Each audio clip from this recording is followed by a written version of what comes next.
In order to begin the felicitation of these outstanding achievers this evening, may I request our respected principal, Dr. Rajiv Kumar Chauhan, to accompany our honored chief guest, Mr. Pankaj Khimji and Mrs. Alina Khimji, to the stage.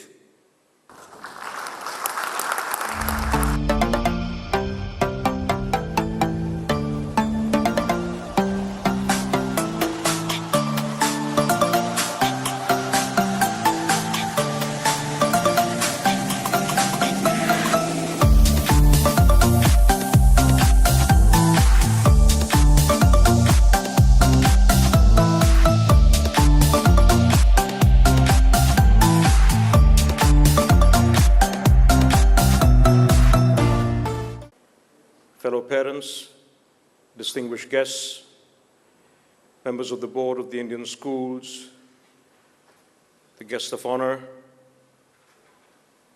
Mr. Chauhan, the principal, I'm humbled to be here present today in front of such brilliance. These students not only stand out and have done the school proud, the families and the parents proud, the Indian community at large proud, but also the Indian school system and its apparatus over here proud. Teachers, parents, take a bow.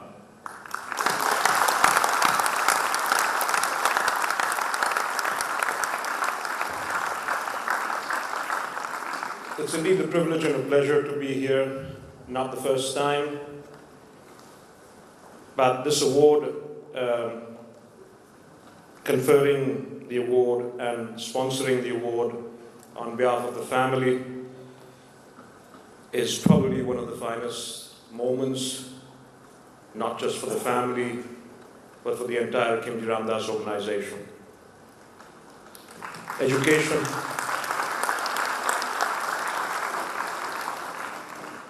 Education is something that we've always wanted to proliferate, not just amongst the family, in the community, but also in the areas and the surroundings that we served in. My grandfather, Mr. Gokuldas Khimji, after whose name we've conferred these awards, was a leader in his own right. It was he who established the Khimji Ramdas organization in its true spirit and its true size.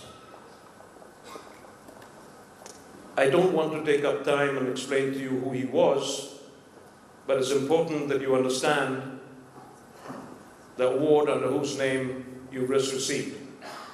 And if you don't understand what this man stands for, the award really means nothing. Gokuldas Khimji was born 1901. He was my grandfather, my paternal grandfather.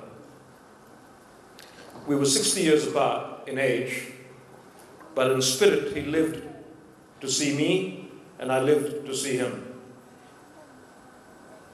He was a monumental achiever of sorts, having lived through the two wars, the First World War, the Second World War, the first recession, the second recession, and then the advent of oil. And he retired at just that cusp. He was born an Indian, and he lived his last breath an Indian citizen, and very proud of it too. At the age of 70, when he retired to retire, while he considered Oman his home and his place of birth, he always wanted to do something for his motherland, India. The one thing that he's always known even more for is the fact that he established the Khimji Ramdas Kanya Vidyalaya in his hometown, Mandvi, Kutch.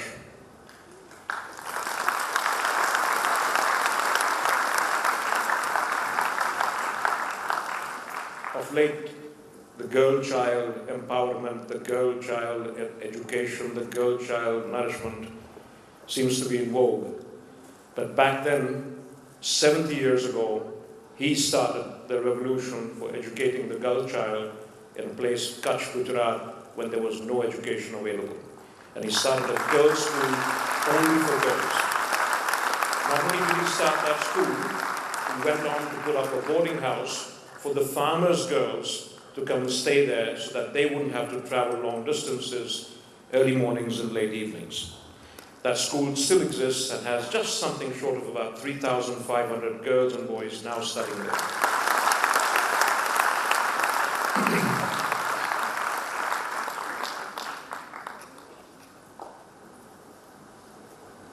He believed in two things, mainly. You do not profit from education and you do not profit from healthcare. These are two areas that the mankind has to offer in his lifetime. It cannot be offered for sale. So till date, we as a family have never believed in profiteering from healthcare and education. Well, for his achievements, for his contribution to the society,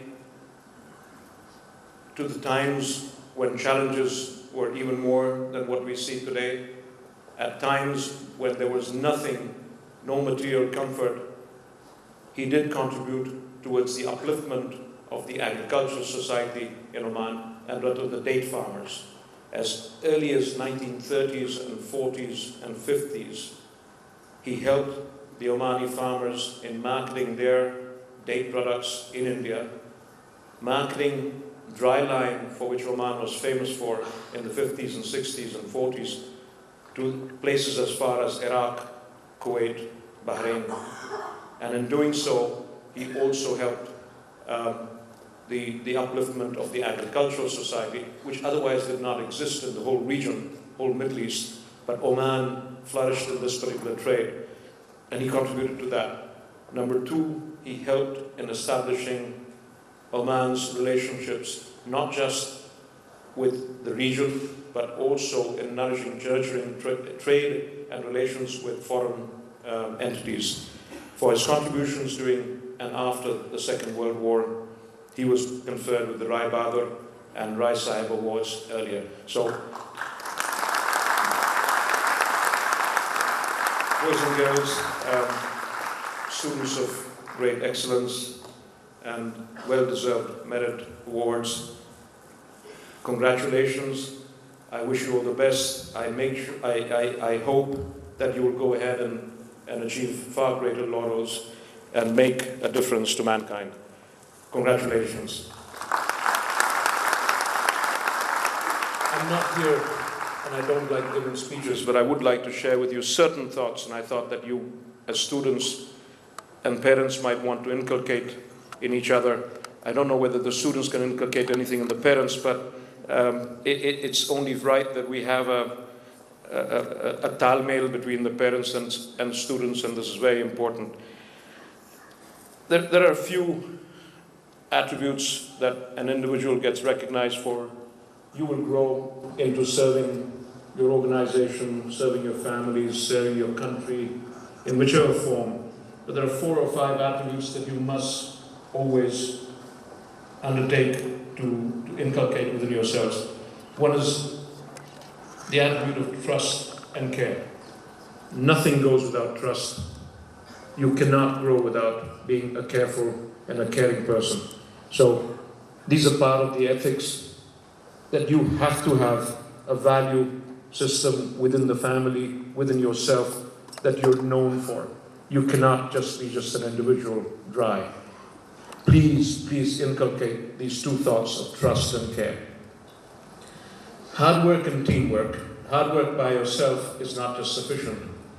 Working together is the new paradigm.